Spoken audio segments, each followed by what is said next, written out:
안녕하세요. 스포츠 심리학 원효리입니다. 2024년 스포츠 심리학 기출문제 풀이하겠습니다. 자, 1번입니다. 자, 보기가 설명하는 성격 이론은 스포츠 수행의 심리적인 요인인 성격 이론에서 출제가 되었네요. 자, 보기입니다. 자기가 좋아하는 국가대표 선수가 무더위에서 진행된 올림픽 마라톤 경기에서 불굴의 정신력으로 완주하는 모습을 보고 자기도 포기하지 않는 정신력으로 10km의 마라톤을 완주하였다라고 했습니다. 네, 자, 1번 특성 이론인데요. 자, 특성 이론은 어떤 환경의 영향보다는 개인이 갖고 있는 그 본성을 더 중요시하는 이론이죠. 네, 자, 2번 자, 사회학습 이론입니다. 반두라의 사회학습 이론이 있는데요.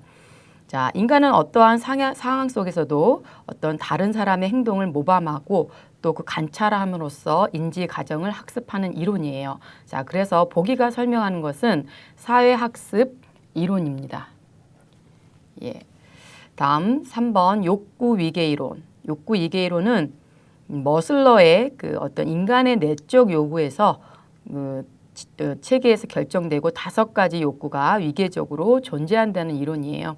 그래서 생리적인 욕구, 안전의 욕구, 그리고 애정의 욕구, 존경의 욕구, 자아실현의 욕구, 이렇게 5단계의 욕구가 위계적으로 존재한다는 이론입니다. 4번 정신역동 이론. 이건 프로이드의 이론이죠. 그래서 인간의 성격은 원초와 자아, 또 초자아로 구분한 이론이다 그랬습니다. 그래서 보기가 설명하는 성격 이론은 사회학습 이론입니다. 자, 다음은 2번 개방운동 기술에 해당되지 않는 것은 그랬어요. 자, 개방운동 기술이라는 것은 농구나 축구, 레슬링 같이 환경이 계속적으로 변화하고 안정되지 않은 상태에서 수행하는 운동 기술이에요. 자, 그럼 1번 보겠습니다. 농구 경기에서 자유투하기. 여러분들이 여기서 많이 좀 혼동이 되셨을 거예요. 자, 농구 경기는 개방운동 기술이 맞는데 자유투하기는 그 안정된 상태에서 골을 넣는 거기 때문에 이건 개방운동 기술이 해당되지가 않습니다. 그래서 2번의 정답은 1번이겠네요. 자, 2번, 3번, 4번 보시면 야구 경기에서 투수가 던진 공을 타격하기, 개방운동 기술 맞습니다. 자동차 경주에서 드라이버가 경쟁하면서 운전하기, 네, 맞죠. 계속 환경이 변화하는 상태에서 운동 기술을 수행하죠. 4번 미식축구 경기에서 커터백이 같은 팀 선수에게 패스하기. 네, 그렇죠.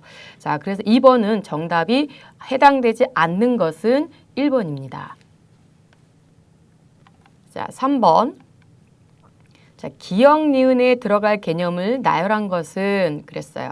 자, 보기에 보시면 여러분께서 스포츠 심리학에 대해서 공부를 좀 하셨다 그러면 아주 쉽게 맞출 수 있는 문제였습니다. 자, 기역 보시면 노력의 방향과 강도로 설명된다. 이것은 동기죠. 동기. 그리고 니은, 자, 스포츠 자체가 좋아서 참여한다. 동기 중에서도 내적 동기, 스포츠 그 자체가 좋아서 참여하는 것은 내적 동기입니다. 그리고 자, 보상을 받거나 처벌을 피하고자 하는 스포츠에 참여한다. 이것은 외적 동기입니다. 외적 동기는 스포츠 자체의 재미보다는 그 어떤 보상 또는 상금 또는 어떤 그 지인이나 코치나 부모님에 대한 어떤 그런 죄책감, 그 처벌을 피하고자 하는 스포츠에 참여하는 동기예요. 그래서 기억은 동기, 그 다음에 니은은 내적 동기, 디귿은 외적 동기 해서 정답은 2번입니다. 자, 이 3번 문제는 계속적으로 자주 출제되는 문제예요. 그래서 여러분들 요거는 꼭 잘 알고 가셔야 됩니다. 다음 4번입니다. 자, 4번.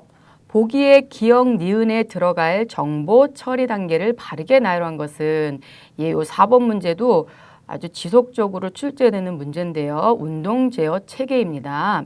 자, 보시면 자, 운동 제어 체계 정보 처리 단계에서는 1번 자극 확인이 있어요. 예. 자극에 대한 확인이 있고 예, 그다음에 반응 선택을 합니다. 예, 그다음에 반응에 대해서 실행을 해요. 예.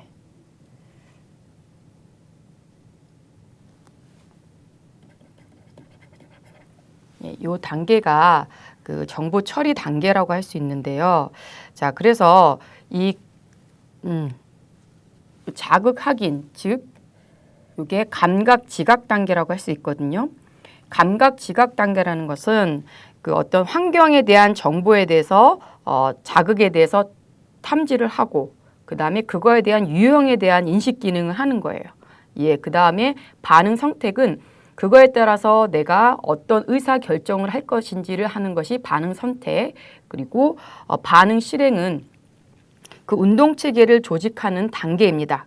실제로 그 움직임이 생성하기 위해서. 그래서 자극 확인, 즉 지각, 감각, 감각 지각 단계, 그다음 반응 선택 단계, 그다음에 반응 실행 단계입니다. 자, 그럼 보기에서는 이 4단계 중에서 어떤 것을 나열한 건지 한번 보겠습니다. 자, 기억. 자, 테니스 선수가 상대의 코트에서 넘어오는 공의 궤적, 방향, 속도. 자, 보면 환경 정보를 탐지한다. 자, 자극 확인이라는 것은 감각 지각 단계에서 그 환경 정보를 탐지하고 그리고 유형에 대한 인식 기능 하는 것이 자극 확인입니다. 그래서 여기는 기억은 자극 확인. 네. 자, 니은은 환경 정보를 토대로 어떤 종류의 기술로 어떻게 받아쳐야 할지 결정한다. 이 결정한다라는 것은 의사결정이죠. 내가 이 공이 날아오는 그 구질이라든가 방향을 또 속도가 빠르다 느리다라는 것을 정보를 탐지했어요. 자, 그러면 내가 이 공을 어떻게 백스트로크를 할 건지 내가 아니면 포어핸드 스트로크를 할 건지 그거를 어떻게 할 건지라고 의사 결정을 하는 것이 반응 선택입니다. 그래서 기억은 자극 확인, 그다음 니은은 의사 결정인 그 반응 선택입니다. 자, 그래서 정답은 여기 보시면 2번이네요. 네. 자극 확인과 그리고 반응 선택. 예, 보셨죠?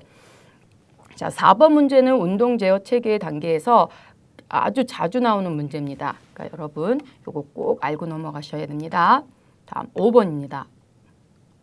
자, 보기에서 설명하는 심리 훈련 기술 요 기법은 그랬어요.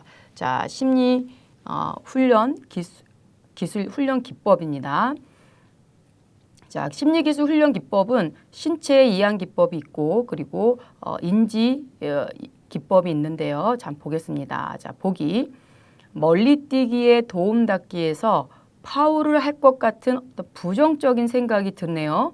자, 부정적인 생각은 그만하고 스탑하고 내가 연습한 대로 구름판을 강하게 밟자고 어떤 생각을 바꾸는 거예요. 부정적인 생각에서 긍정적인 생각으로 바꾸고 또 스스로 통제할 수 있는 것에 집중하자고 다짐을 한다 그랬습니다. 자, 그러면 1번이 명상이네요. 자, 명상이라는 것은 그 마음을 이완시켜서 그 몸의 이완을 유도하는 거죠. 그래서 보기에 설명하고 다르죠. 자, 2번 자생훈련입니다. 자, 자생훈련이라는 것은 자기의 체면 상태에 도달해서 따뜻함이라든가 무거움은 감각을 유도하는 거예요. 그래서 보기하고 설명이 완전히 다르죠. 자, 3번 인지 재구성. 네. 자, 인지 재구성이라는 것은 그 비합리적인 생각, 예, 비합리적인 생각이라든가 부정적인 생각을 알아내고서 그것을 내가 스탑, 중지시키고 그리고 합리적인 긍정적인 사고로 전환하는 거예요. 그래서 아주 간단하고 효과가 뛰어난 인지불안 감소 기법입니다. 그래서 5번에는 보기의 설명의 제일 훈련 기법은 인지 재구성입니다. 그래서 5번의 정답은 3번이에요. 자, 6번입니다. 자, 운동의 발달 단계 순서대로 바르게 제시된 것은 운동 발달에서 단골로 출제되는 문제인데요. 자, 우리가 태어나자마자 우리가 반사 단계를 먼저 거치죠. 그렇죠. 본인의 의지보다는 반사적인 움직임을 보이는 단계가 반사 단계. 그렇죠. 그래서 반사 단계를 거치고 자, 그 다음에 자, 약 2세가 되면은 어떤 반사 단계보다도 어떤 수위적인 움직임을 보여요. 그래서 기초적 움직임 단계라고 합니다. 기초적 움직임 단계. 네, 그 다음에 자, 2세에서 6세까지 유아기에는 어떤 다양한 기본적인 움직임을 능력이 나타나는 단계예요. 그래서 이때는 기본적 움직임 단계 7가지 단계가 있습니다. 그다음에 네 번째는 자, 이제 유아기를 지나서 초등학생 시기로 넘어가면서 어떤 기본적인 움직임이 굉장히 세련돼져요. 그리고 효율적인 움직임으로 바뀌는데 그것을 스포츠 기술 단계라고 합니다.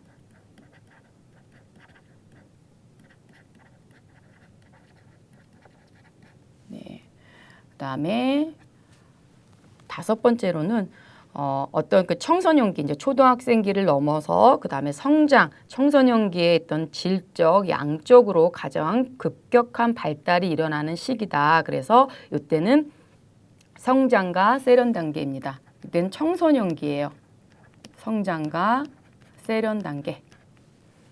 네. 자, 그 다음에 이제 청소년기가 지났으면 이제 성인기가 있는데 이 성인기를 최고의 수행 단계라고 합니다.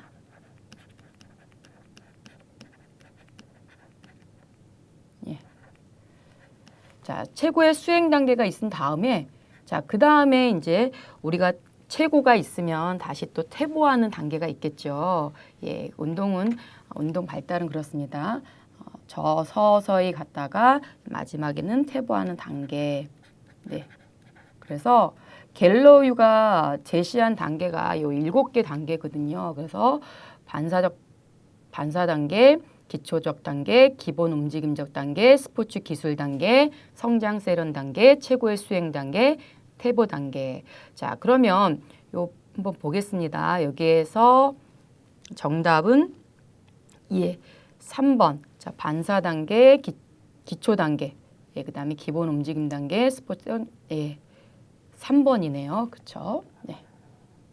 그래서 6번에는 운동 발달의 단계가 순서대로 바르게 제시된 것은 3번입니다. 운동 발달에서는 자주 출제되는 문제예요. 그리고 또 여러분이 그 에드윌 그 본문 스포츠 심리학의 본문을 이렇게 보셨으면 쉽게 맞출 수 있는 문제입니다. 자, 7번입니다.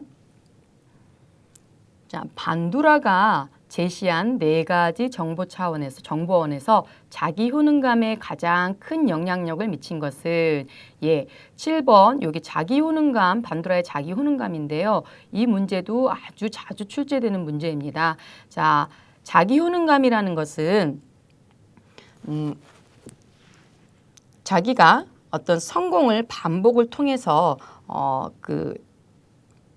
반복을 통해서 성공한 경험이 많은 거예요. 특정한 거에 대해서. 그래서 자, 보시면 자기 효능감이라는 것은 내가 어떤 특정한 행동에 대해서 시도한 결과가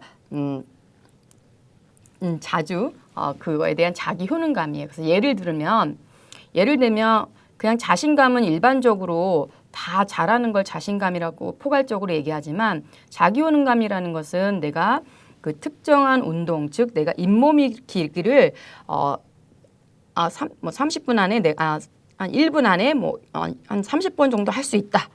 그런 그런 특정한 운동에 대해서 잘 할 수 있다는 신념, 그것이 자기 효능감에 대한 자기 효능감입니다. 그래서 자기 효능감에는 4가지의 원천이 있는데요. 그것이 성취 경험, 즉 성공 경험과 그리고 간접 경험, 대리 경험과 그리고 언어적 설득, 정서적, 신체적 상태가 있어요. 자, 여기 네 가지 효능감이 자기 효능감에서 네 가지의 그 정보원인데, 자, 이 중에서 가장 큰 영향력을 미치는 것은 그랬어요. 그럼 성취 경험이라는 것은, 자, 대리 경험이라는 것은 타인의 성공과 실패를 관찰해서 간접 경험에 의해서 그 자기 효능감에 영향을 받는 거예요. 내가 롤모델이라든가 스포츠의 롤모델 또는 내 주위의 동료가 어떤 그런 성공하는 것을 보면서 그 간접 경험을 통해서 자기 효능감에 영향을 받는 것이 대리 경험. 그 성취 경험은요, 그 스스로 한 연습과 자체 경기에서 어떤 동작과 작전에 대해서 성공한 사례가 경험이 많을 때 어떤 자기 효능감을 높이는데, 이 중에서 가장 그 자기 효능감에 가장 큰 영향력을 미치는 것은 사실 성취 경험입니다. 그래서 정답은 2번이에요. 3번은 언어적 설득인데, 언어적 설득이라는 것은 주위의 코치라든가 부모님께서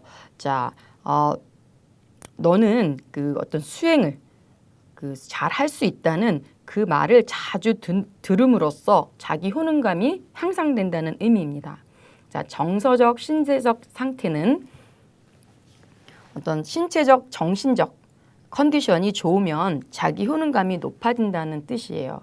그래서 그 자기 효능감이 요 네 가지의 정보 차원은 맞는데, 이 정보 중에서도 성공 경험이 가장 큰 영향력을 미치는 것이다 그랬어요. 자, 2년 전만 해도 시험에 이 기출문제가 출제될 때는 그냥 반두라가 제시한 정보에서 자기 효능감에 아닌 것은, 반두라가 제시한 자기 효능감이 아닌 것은, 그래서 대리 경험, 성취 경험, 그다음에 뭐 언어적 설득, 그다음에 뭐 다른 걸로 제시를 해서 뭐 인지 재구성 이렇게 제시를 해서 이렇게 문제가 좀 쉬웠거든요. 근데 점점 갈수록 문제 깊이 난이도가 점점 어려워지고 있습니다. 자, 그래서 7번에는 정답이 이 성취 경험이 반두라의 그 제시한 네 가지 정보원 중에서 자기 효능감에 가장 큰 영향력을 준다라고 보시면 되겠습니다. 다음은 8번입니다. 자, 보기에서 연습 방법에 관한 설명으로 옳은 것만 고른 것은, 이거는 운동 학습에 대한 문제인데요. 자, 보기. 자, 집중 학습은 연습 구간 사이에서 휴식 기간이 연습 시간보다 더 짧게 이루어진 연습 방법이다 그랬어요. 네. 자, 옳은 것만 고르는 거예요. 자, 집중 연습이라는 것은 쉬는 시간은 짧고요. 연습 시간이 더 긴 것을 말해요. 예, 그래서 이건 맞습니다. 자, 연습 구간 사이의 휴식 시간이 연습 시간보다 짧게 이루어진 연습 방법이다. 예, 그렇죠. 좀 말이 좀 어렵긴 한데, 집중 연습은 휴식 시간보다 연습 시간이 더 긴 것을 말합니다. 자, 무선 연습은요. 자, 기억 맞고요. 자, 무선 연습은 선택된 연습 과제들을 순서에 상관없이 무작위로 연습하는 방법. 예, 맞습니다. 자, 분산 연습입니다. 자, 분산 연습은 특정 운동 기술 과제를 여러 개의 하위 단위로 나누어 연습하는 방법이다. 네, 이 특정 운동 기술을 과제를 여러 개의 하위 단위로 나누는 연습 방법은 분수법입니다. 분산 연습. 분수법입니다. 분수법. 네. 자, 그럼 분산 연습이란 무엇이냐? 분산 연습은 집중 연습하고 반대로 휴식 시간이 연습 시간보다 더 긴 연습 방법을 말해요. 그래서 요 보기에서 옳은 것이 아니죠. 요거는 X다. 전습법은 한 가지의 운동 기술 과제를 구분 동작 없이 전체적으로 연습하는 방법이다 그랬어요. 이제 자, 축구에서 킥이나 패스 그리고 헤딩 같은 것을 구분의 동작 없이 전체적으로 연습하는 방법은 전수법 맞습니다. 그래서 정답 이렇게 그래서 보기에서 옳은 것만 모두 고른 것은 기역, 니은, 리을이네요. 네, 그래서 8번의 정답은 3번입니다. 자, 다음 9번입니다. 자, 미국 응용 스포츠 심리학회의 스포츠 심리 상담 윤리 규정이 아닌 것은 스포츠 심리 상담에 대한 문제가 한 문제 나왔습니다. 자, 1번. 스포츠에 참여하는 모든 사람과 전문적인 상담을 진행해야 된다? 아니죠. 모든 사람은 아니죠. 네, 그래서 규정이 아닌 것은 1번이네요. 자, 2번 보겠습니다. 자, 직무 수행상 자신의 한계를 인식하고 한계를 넘는 주장과 행동은 하지 않는다. 2번, 3번, 회원 스스로 윤리적인 행동을 실천하고 남에게 윤리적 행동을 하도록 적극적으로 권장한다. 그래야 되겠죠. 자, 다른 전문가에 의한 서비스 수행 촉진, 책무성 확보, 기간이나 법적 의무 완수 등의 목적을 위해 상담이나 연구 결과 기록을 남겨야 되겠죠. 그렇죠. 연구의 결과를 남겨야 나중에 또 후학들이 그걸 보고 또 자료를 보고 또 심리 상담을 진행하겠죠. 네, 그래서 9번의 정답은 1번입니다. 자, 10번. 자, 보기가 설명하는 기억의 유형은 자, 기억에 대한 문제가 나왔어요. 운동 제어에서, 운동 학습에서. 자, 학창 시절 자전거를 타고 등하교했던 A는 오랜 기간 자전거를 타지 않았음에도 불구하고 여전히 자전거를 탈 수 있다. 자, 우리도 그런 때가 있죠. 어렸을 때 자전거를 탔는데 나중에 커서 이렇게 타려고 그러니까 그냥 저절로 어떤 연습을 하지 않았음에도 여전히 자전거를 탈 수 있습니다. 그리고 또 어린 시절에 축구 선수로 활동했던 B는 축구의 슛 기술을 어떻게 수행하는지 시범을 보일 수 있다. 그렇죠. 그것은 내 어떤 그 기억이 어디 기억에 저장돼 있느냐. 그러면 자, 감각 기억 한번 보겠습니다. 자, 감각 기억이라는 것은 sensory memory인데요. 자, 환경으로부터 들어온 자극이 처리될 때까지 여러 가지 감각 시스템을 이용하여 정보를 잠시 유지하는 정보예요. 정보 저장가예요. 그래서 보기하고는 설명이 좀 아니죠. 네, 자, 2번 일하적 기억, 에피소드 메모리입니다. 에피소드라는 것은 어떤 개인의 경험한 사건에 대해서 그 일이 언제 어떻게 발생했는지 아는 거여서 우리가 왜 첫 경기대에 뭐 출전하는 날이라든가 어떤 특정한 생일 파티 같은 걸 기억을 하죠. 그거는 에피소드 메모리에 기억되는 거예요. 그래서 보기하고 설명이 다르죠. 자, 의미적 기억입니다. semantic memory. 그래서 의미적 기억은 어떤 일반적이고 체계적인 지식을 보유하는 거예요. 그래서 어떤 단어의 의미, 스포츠 심리학 아니면 뭐 운동 종목, 축구, 또 친구의 이름 이런 걸 하는 것이 어떤 의미적 기억. 예, 그래서 semantic memory라고 합니다. 자, 4번 절차적 기억은 자, 운동 과제가 어떤 순서나 절차에 의해서 진행될 때 사용할 수 있는 정보예요. 그래서 우리가 일단 학습이 되고 나면 의식의 주저 없이 의식적인 주의 없이 그냥 자동적으로 수행하는 기억을 절차적 기억이라고 합니다. 그래서 procedural memory라고 해요. 그래서 보기가 설명하는 기억 유형은 절차적 기억이라고 할 수 있겠어요. 예, 그래서 10번의 정답은 4번입니다. 자, 11번. 자, 보기는 피틀러의 상황 부합 리더십 모형이다. 자, 보기에 기억에 들어갈 내용을 기억과 니은에 들어갈 내용을 바르게 설명한 것은 그랬어요. 자, 상황 부합 리더십 모형은요. 자, 관계 지향 리더와 과제지향 리더가 있습니다. 자, 가제지향 리더는요. 자, 가제지향 리더는 그 어떤 그 과제 수행하고 목표 달성에 중점을 두는 거예요. 그래서 어떤 규칙이라든가 그다음에 규칙의 정립이라든가 그리고 실행하는 거. 예, 이것이 가제지향 리더입니다. 그리고 관계지향 리더는요. 관계지향 리더는 그 상호 대인 관계, 즉 상호 대인 관계. 예.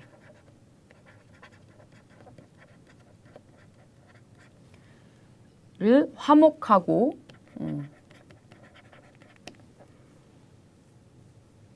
화목하게 유지하는 거. 네, 그래서 대인관계에 중점을 두는 거예요.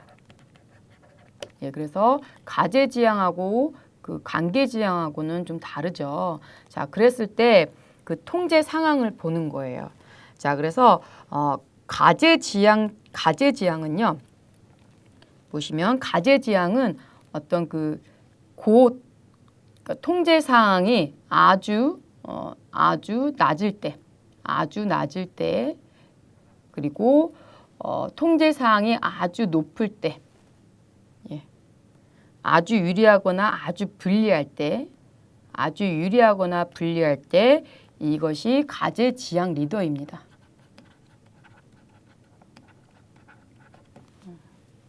가제지향 리더이고, 자, 어떤 그 통제 사항이 중간 정도, 예.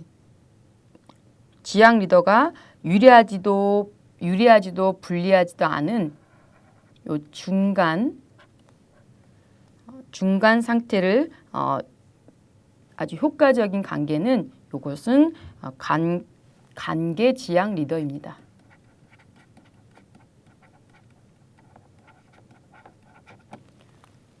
그래서 자, 피틀러의 상하부함 리더십 모형이 아주 그 통제사항이 불리하거나 아니면 통제사항이 아주 유리할 때는 가제지향 리더가 효과적이고, 그리고 불리하지도 유리하지도 않은 그 가운데 중간을 유지하는 것이 관계지향 리더가 더 효과적이다라는 것이 이 상하부합 리더십의 모형입니다. 그래서 11번에는 기억은 가제지향 리더, 니은은 관계지향 리더. 그래서 정답은 2번입니다.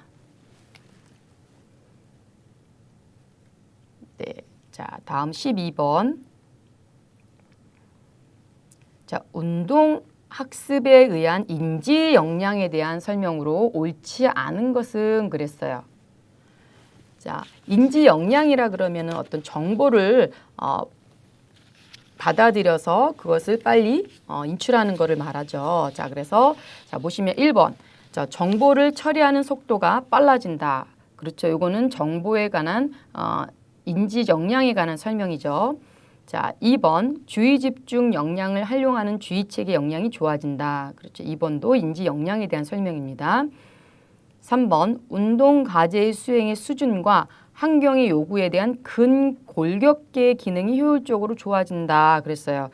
자, 근골격계라는 것은 어떤 인체의 형태라든가 안전성 그리고 운동을 제공하기 때문에 뼈, 근육, 뭐 힘줄에 대한 그 구성이 되어 있는 걸 말해요. 그래서 이 부분은 요 3번은 생리학적 역량에 대한 설명입니다. 그래서 12번에 설명으로 옳지 않는 것은 그래서 3번이 옳지 않는 것입니다. 자, 4번은 새로운 정보와 기존의 정보를 연결하여 정보를 쉽게 보유할 수 있는 기억 체계 역량이다. 이것도 인지 역량에 대한 설명입니다. 그래서 12번의 정답은 3번입니다.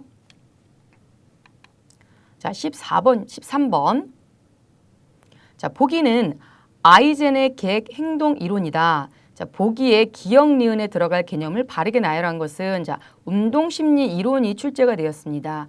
자, 운동심리 이론에는 단골 쪽으로 출제되는 문제인데요. 자, 보시면 자, 계획 행동 이론이라는 것은요.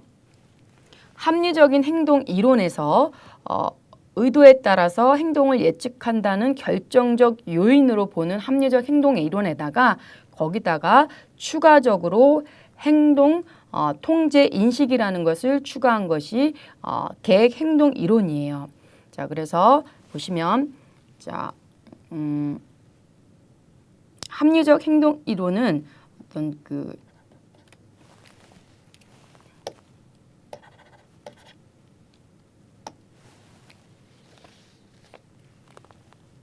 의도는 태도와 그리고 주관적 규범에 의해서 의도에 의해 행동으로 나타난다. 실행이 된다라고 하는 것이 합리적인 행동 이론이었어요. 근데 여기서 추가된 것이 의도뿐만이 아니다. 의도뿐만이 아니고 어떤 그 내가 의도가 있어도 행동을 통제할 수 있는 자신감이 없다면 의도가 행동으로 잘 나타나지 않기 때문에 그 방해 요인을 통제할 수 있는 어떤 행동 통제 인식, 행동 통제 인식을 추가한 거예요. 행동 통제 인식을 추가해서 행동이 나타난다. 이것이 그 계획 행동 이론입니다. 자, 그러면 보기에서 한번 보겠습니다. 자, 태도라는 것은 자 보시면 여기 보시면 자, 기억은 행동을 수행하는 것에 대한 개인의 정서적이고 평가적인 요소를 반영한다. 어떤 개인의 행동의 태도에 대해서 수행하는 것에 대해서 정서적이고 평가적인 요소를 반영한다. 그래서 기억은 태도라고 할 수 있겠습니다. 태도는 행동을 수행하는 것에 개인의 정서적이고 평가적인 요소를 나타난다. 그래서 내가 운동을 할 수 있다. 내가 어떤 행동에 대해 실천을 하고 있다. 긍정적, 부정적 생각을 말하고 태도의 그 평가가 태도에 영향을 줍니다. 자, 니은은 어떤 행동을 할 것인지 안 할 것인지에 대해 개인이 느끼는 사회적 압력을 얘기해요. 자, 주관적 규범은 사회적 압력을 얼마나 받는가를 의미합니다. 그래서 니은은 주관적 규범. 네. 자, 다음은 어떠한 행동은 개인의 의도에 따라 그 행동 여부가 결정된다. 그래서 디귿은 의도예요. 예, 자, 근데 그 합리적 계획 행동 이론은 그 어떤 의도에 따라서 되는 것이 아니라 자기가 어떤 그 행동을 통제할 수 있는 자신감이 없다면 의도가 행동으로 잘 연결되지 않는다. 그래서 그 어떤 행동을 하기가 쉽거나 어려운 정도에 대해 인식 정도를 의미한다라고 하는 것이 행동 통제 인식입니다. 그래서 리을은 행동 통제 인식. 그래서 자, 합리적 계획 행동 이론에는 태도, 주관적 규범, 그리고 의도, 행동 통제 인식이라는 요 네 가지가 있어야지만 그 계획 행동 이론이라고 할 수 있겠어요. 그래서 보시면 자, 기억은 태도, 니은은 주관적 규범, 자, 디귿은 의도, 그 다음에 리을은 행동 통제 인식. 14번에는 3번이 정답이네요. 그렇죠? 네.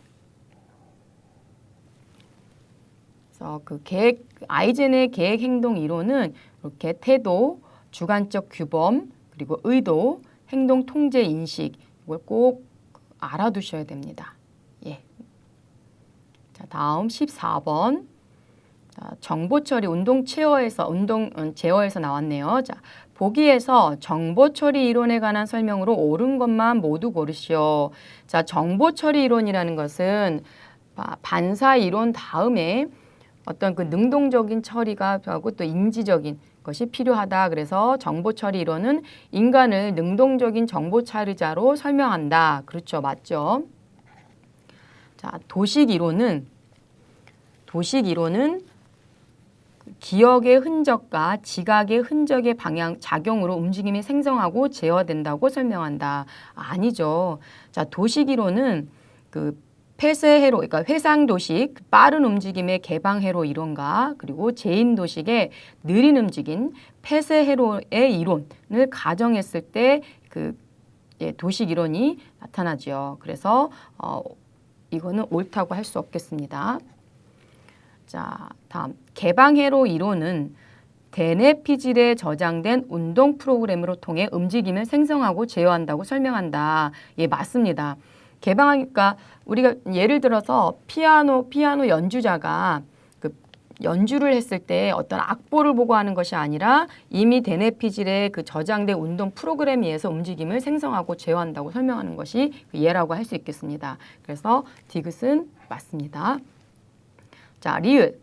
자, 폐쇄회로 이론은 정확한 동작에 관한 기억을 수행 중인 움직임과 피드백에 대한 정보를 활용해 움직임을 생성하고 제어하고 설명한다. 그렇죠. 자, 개방회로 이론의 반대가 폐쇄회로 이론이에요. 폐쇄회로 이론은 느린 움직임인데요.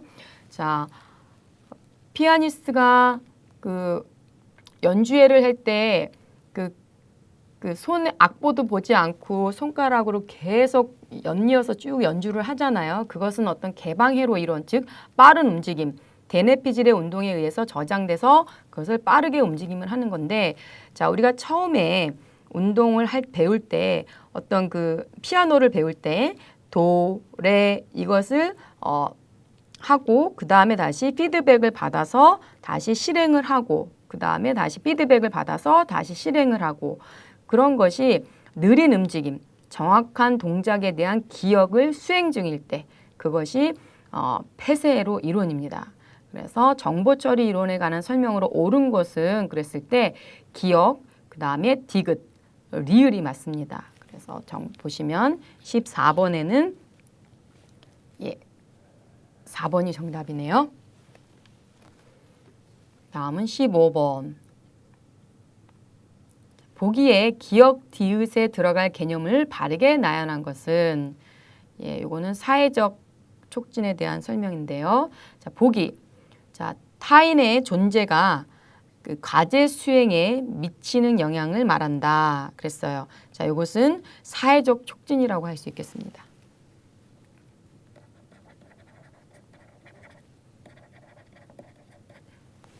타인의 존재가 과제 수행에 미치는 영향. 자, 니은 타인의 존재만으로도 각성과 욕구가 생긴다. 예. 자, 타인의 존재만으로도 이거는 자이언스가 이론인데요.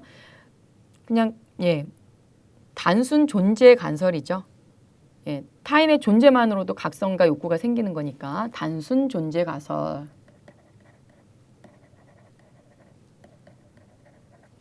이것은 자이언스 이론입니다. 자, 디귿. 타인의 존재가 운동 과제에 대한 집중을 방해하기도 하지만 수행자의 욕구 수준을 증가시키기도 한다. 그래서 이 이론은 그 샌더스의 이론으로서 주의 분산 갈등 가설입니다.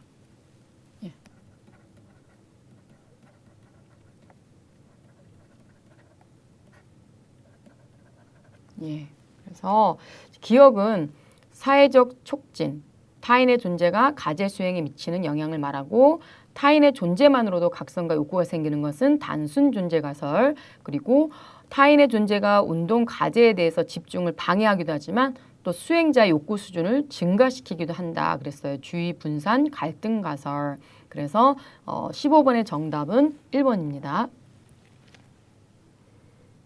자, 16번입니다. 자, 운동학습에서 출제가 됐는데요. 자, 희계의 법칙에 관한 설명이에요. 이것은 여러분 보시면 1번. 자, 자극, 반응, 대안의 수가 증가할수록 반응 시간은 길어진다. 그렇죠. 이것은 그 반응 시간과 자극, 반응 대안 간의 관계를 나타내는 법칙이에요. 그래서 희계 법칙에 관한 설명으로서는 그 1번이 정답입니다. 자, 2번. 근수축을 통해서 생성한 힘에 따라서 움직임이 정확성이 달라진다. 이것은 임펄스의 가변성 이론이고요. 3번. 자, 두 개의 목표물 간의 거리와 목표물의 크기에 따라서 움직임이 시간이 달라진다. 이것은 피치 법칙입니다. 4번.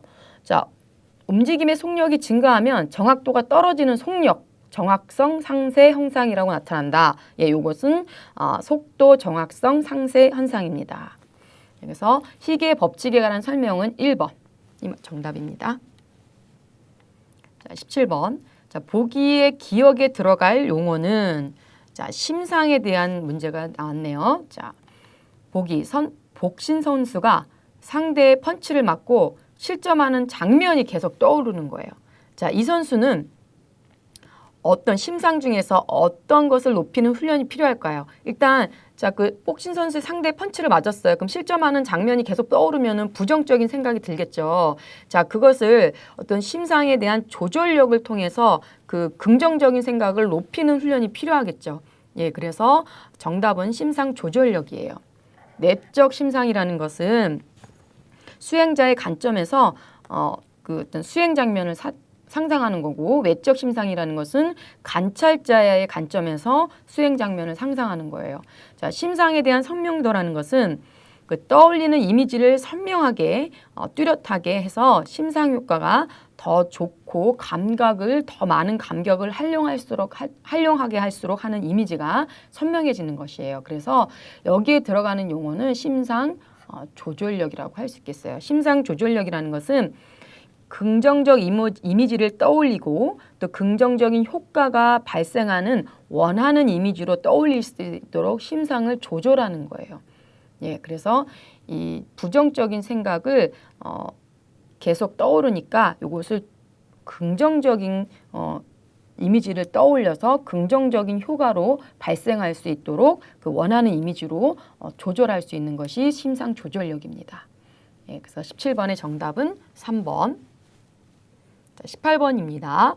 자, 보기에 기역 니은에 들어갈 운동 수행에 관한 개념이 바르게 제시된 것은 예. 자, 이건 운동 기술 과제가 너무 쉬울 때는 천장 효과입니다. 예, 천장 효과.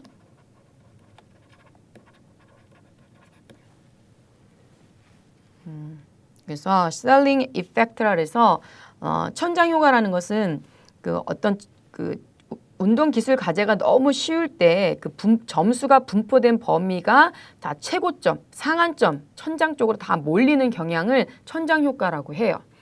자, 그러면 운동 기술 과제가 너무 어려울 때는 천장의 반대인 밑에 바닥에서 후월 이펙트라 해서 밑으로 바닥 쪽으로 어떤 그 하한가 최저점으로 몰리는 현상, 이것을 바닥 효과라고 합니다. 이거 운동 학습에서 출제되는 문제인데요. 자, 그래서 18번에는 2번이에요. 천장 효과, 그 다음에 바닥 효과입니다. 그래서 여기서 보시면 자, 맥락 간섭 효과라고 있어요. 자, 맥락 간섭 효과라는 것은 운동 기술을 연습할 때 다양한 요소들 간의 간섭 현상이 일어나는 거예요. 자, 그 다음에 학습 고온이 있습니다. 자, 학습 고온이라는 것은 어떤 그 학습을 하면서 상승 곡선을 그리다가 학습 효과가 어느 정도 일정 기간 상승하지 않고 정체되는 현상을 학습 고온이라고 합니다.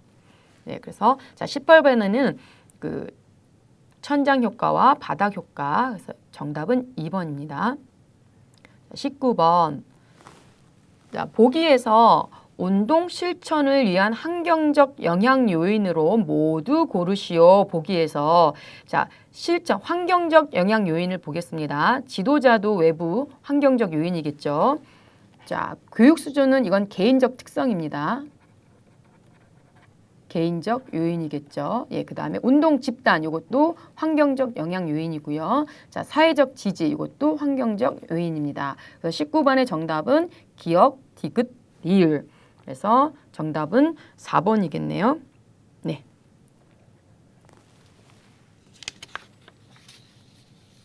자, 20번입니다.